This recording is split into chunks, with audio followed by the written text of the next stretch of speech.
I'm back. And this time, instead of a rant, I have a show that I'm enjoying. Okay, so it's called Romantics Anonymous, and it's about this woman, this Korean woman who lives in Japan. So the whole show is in Japanese, and she speaks in Korean here and there, but she mostly just speaks in Japanese, which I was also really impressed with the actress, because I was like, she had to learn Japanese for this role. Or she already knew it. I don't know. Maybe she knew it. But either way, she's very good. I mean, I guess, obviously, I don't speak the language. I'm not a native Japanese speaker. But I think she sounds pretty good. So, anyways, so it's about this woman and about this guy. Shocking.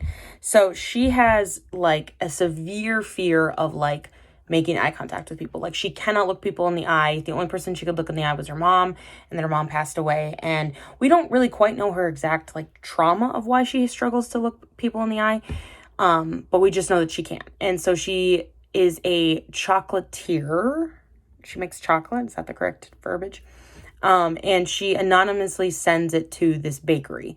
And she's friends with the owner. She was able to, kind of maintain a friendship / like working relationship with the owner, this like older guy who's really sweet and, doesn't mind that she doesn't look him in the eye, whatever. And so she's like the anonymous chocolatier, right? No one knows who she is, and this is just how she lives her life. She's just kind of alone and chills and whatever. And she really likes this other guy. This is an important note. She likes this guy named Hiro. Guys, he's so hot. Okay, so here's the thing. Initially, I was like, okay, so the guy that she has a crush on is not her main love interest. That's not who she ends up with. But I was like, I'm gonna be okay with it. He's so freaking sexy. Here's the thing though. She can't look him in the eye. So, that kind of makes it a little, a little complicated. And he is so oblivious. He has no idea. He's really nice and he's so sexy. I'm like, anyways, so that's her part of the plot, if you will. And then the male lead is this guy. He's like a businessman. He's really rich. He's handsome. Crazy severe OCD. Like cannot make physical touch with anyone, is very like he spills something on his shirt and he has to take it. He's got to change his whole shirt. He's got to put a whole new thing on, keeps clothes in his like, and his like, he has like a briefcase. Like he's like very OCD. And I was curious how the show was going to depict it, because OCD is such a complicated, like thing. It's not like, I feel like people like to, categorize it as, oh my gosh, my hands are dirty, I have to wash my hands. I feel like so far the show's portraying it really well. And I think what's interesting is his is like in a situation induced OCD. So when he was a kid, I think it was his older brother. They haven't actually specified that yet, but his older brother was in the hospital, very severely ill, like was in a like isolation room, like definitely shouldn't have been seen. But the little boy, the main character, when he was little, he was like 8. He went and gone, and he ended up like sharing he called it his medicine, but it was little candies he shared with his brother. A lot of physical touch, like they touched each other's hands a bunch. It was very cute, very sweet. However, then his brother ended up dying. So in his mind, he's like, I'm the dirty one. I'm dirty. Like, I can't touch anybody because it literally like he can't function if he touches someone. But in his mind, he's like, it's not that I think the world is dirty and people are dirty. It's that I think I'm dirty. And I was like, oh, it hurt. Anyways, the scene where he finally like says it, like just like, because he's seen as very prickly and very particular. No one really, like, he just seems downright rude most of the time because he's so like not into, any type of physical touch, doesn't shake hands, and is very like, distant from people because of that. And so when him and the female lead are talking and he finally like says that, you can see that she's like, oh, this guy isn't a jerk. He's just, has this like really traumatic, she doesn't know his past, like what's happened yet, but she just knows that that's the reason why. But the twist is that they can make eye contact. She can make eye contact with him, no problem. There's no issue at all. And he can, now, okay, I'm going to say this and it sounds weird, but like he can touch her and it's not a problem. Like if they were to brush hands, it wouldn't be an issue. If they were to kiss, if they were to hug, nothing, it's fine. And so they kind of begrudgingly have this like acknowledgement between the two of them of like, okay, so we can touch each other for some reason and I can look you in the eye and it's not weird and somehow it works. And so they're both like, because she works, okay, so the restaurant that she supplied chocolate to, the guy that owned the restaurant passes away. It's very sad. And then our main lead takes over control of the company, and she ends up accidentally getting hired. It was a whole thing. Anyways, so she ends up getting hired just as an employee, and he doesn't know that she's the anonymous chocolatier. And she doesn't know that... Wait a second, no. She knows that he's the owner, though. She knows that's who she's communicating with, I think. But he doesn't know that that's her. That's like her secret or whatever, that she's like this anonymous chocolate supplier. Very harmless secret, but whatever. And she keeps trying to like tell people, and she was going to tell all of her coworkers, and she was going to tell, like, she's been trying to tell people that that's who she is. Because it's like, at this point, she has a working relationship with them at the physical job, and she's been working with this company and these people, technically, not directly, but close enough for a while, you know, for as long as she's been supplying chocolate. Anyways, all of that to say, the male and female lead can, like, acknowledge, like, they're good with each other, right? But only each other, really. Not even really, only each other. That's it. And of course, there's a side plot of her having a crush on this other guy, but of course, nothing's going to happen there because she's going to end up with the male lead, whatever. But it's so good. It's so good. There's a couple scenes that were so emotional because, like, basically they decided to, like, what I was trying to get at was she works at the place that he owns. So they're, like, employee-employer relationship initially. But now they're, like, kind of realizing that they can, like, practice on each other, essentially. So, which, oh my gosh, I just love a show when they're like, oh my gosh, I have to practice with you. So basically there's this scene, and it was done so beautifully that I almost started crying because it was so sweet.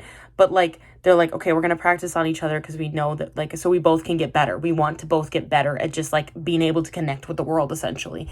And so they're, like, shaking hands, but they're technically just holding hands, like, you know, in, like, a handshake way. So they're just, like, holding hands. And then he, like, steps towards her, and she kind of, like, freaks out. And he's like, so sorry, like, that was too much. And she's like, no, it's okay. We're practicing. And so they hug. It was so cute because we see a flashback to him hugging his brother. So that meaning, like, he has not hugged someone since he was, like, 8 years old. And then we see a flashback to her, like, being able to, like, look into the eyes of her mom because she can look into his eyes, and just having this, like, emotional connection. Because their whole thing was like, oh, if we do this, like, I'm not going to fall for you and you're not going to fall for me. I'm like, idiots. Because here's, like, they're connecting on an emotional level. So as much as she likes that other guy, she doesn't really know him, and there's not really an actual connection between them.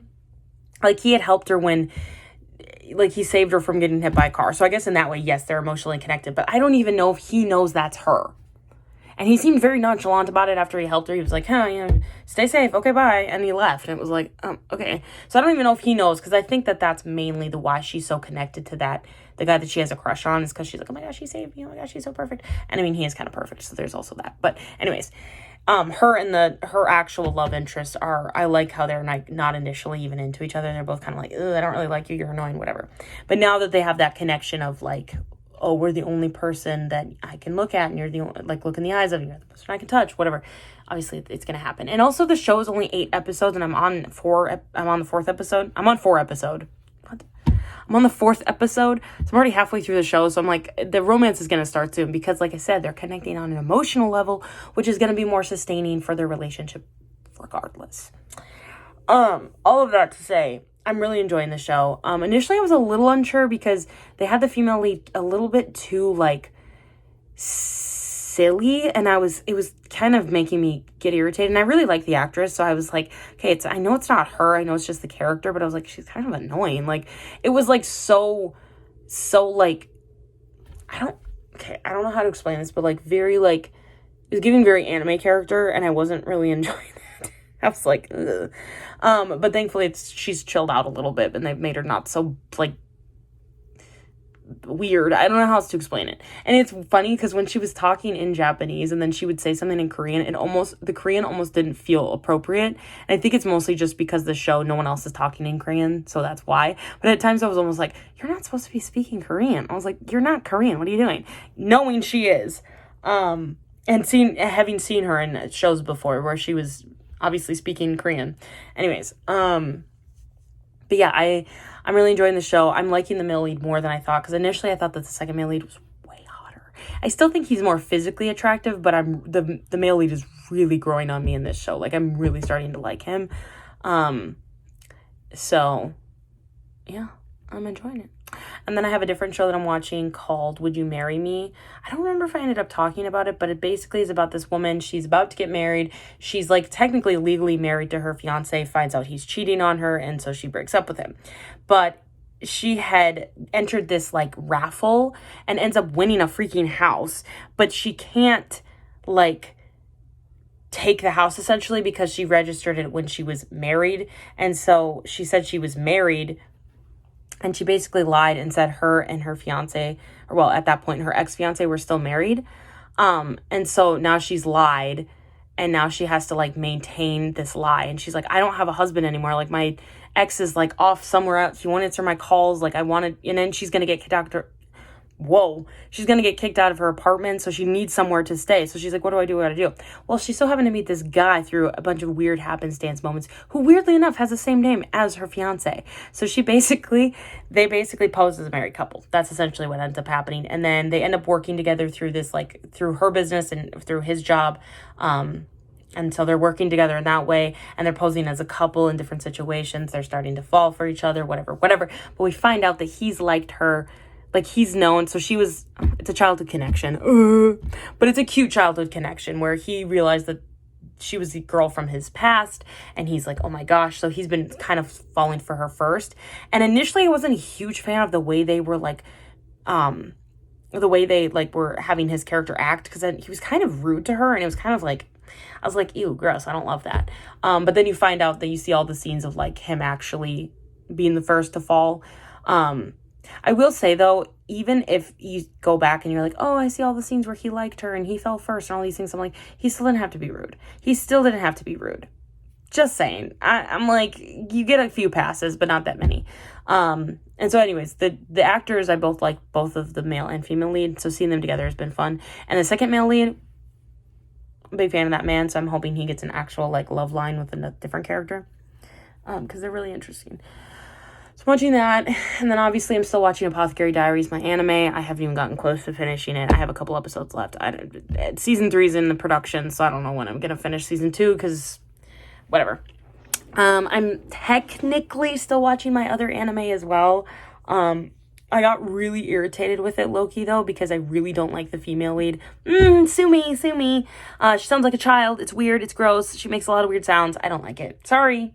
Sue me. Doesn't help that she's 2 feet shorter than her male lead. It's so weird. And I'm trying, but I just do not fundamentally like her character. I don't like the way she's written. I don't like how neither of them can complete a sentence when they talk to each other. It's actually aggravating to watch. It's not cute. It's annoying.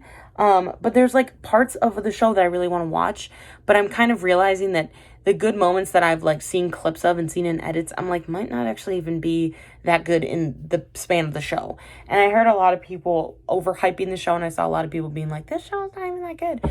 At this point, I don't even know. I just was going to let more episodes come out and see if I wanted to watch it, or if I just want to like skip through it and watch the parts I care about. Because at this point, I'm like, I don't care that much. I'm just more curious about how it's going to end.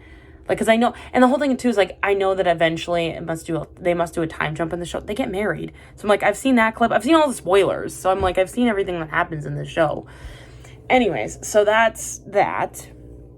I'm still watching, what else am I watching? I have, what else is there? There's another show on Viki that I'm watching.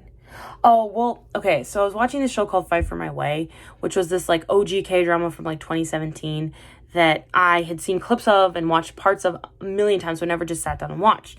I finally decided to sit down and watch it, and then I was like, oh, I'll finish it soon, and I left off, I think, on episode 14. There's, like, 2 episodes left.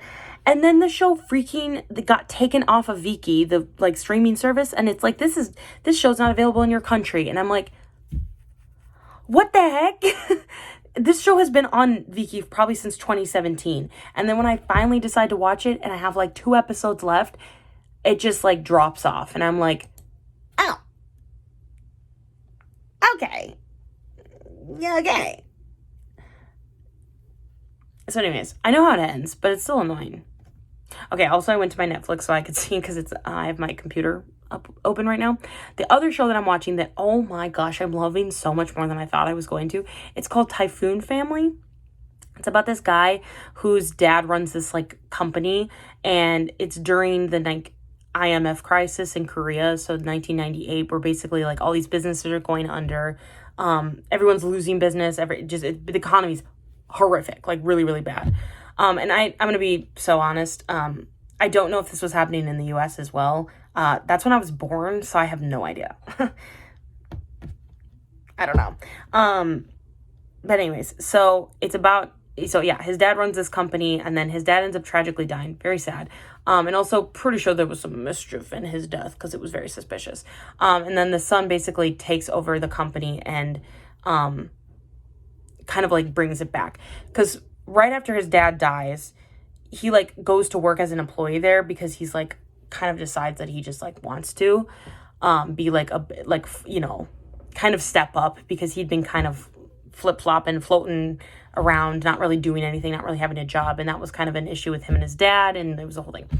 But so he kind of like steps up to the plate and is like, okay, I'm gonna take over I'm gonna come into my dad's workplace and I'm gonna start working there. So his dad has all these loyal employees that were like incredibly loyal to him, and he ends up kind of getting a relationship with these people, and then stuff goes wrong in their business. Stuff just ends up, it's just like the worst of the worst, and then everyone kind of leaves and he's just kind of like, I don't know what to do. And he ends up deciding to like bring the business back, but it'd just be him and then one of his other coworkers, she was the bookkeeper. Okay, I don't have words for how much I like this pairing. They are so freaking cute. The male lead is Lee Jun-ho. He's from this K-pop group called 2PM. He's one of my favorite Korean actors. He's also, I think, one of the best Korean actors that I've seen, like idol to actor, insane. He's so good. I love him. And the female lead I've seen in a couple shows, she's really good. She's so cute in this show. I really like her character. The two of them have some of the cutest moments that I've seen in a K-drama in a while.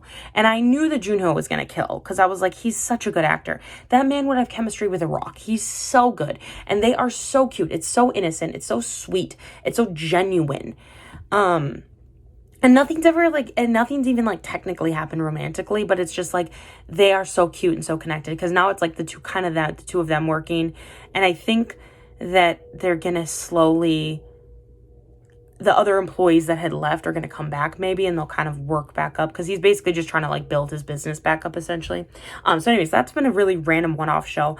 Like, I knew that Junho was putting a new show out. I knew he was in a new drama, but I didn't expect to like it this much, because low-key I saw the description and I was like, this looks freaking boring.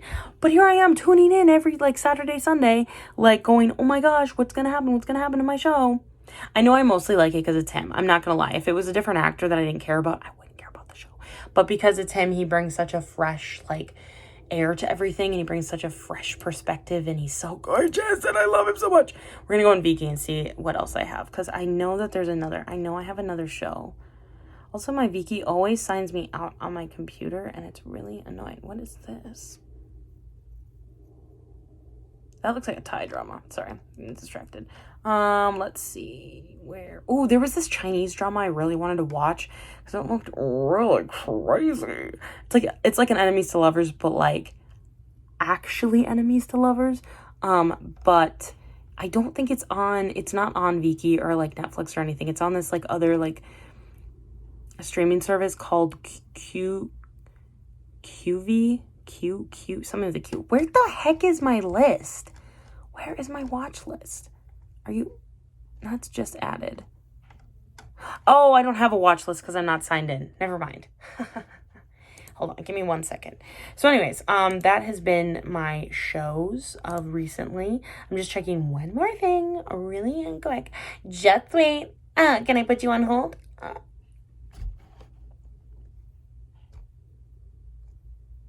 I'm sorry, I've been up since like 5 a.m. I'm pretty sure I'm just kind of losing it. Okay, let's see. Was there anything?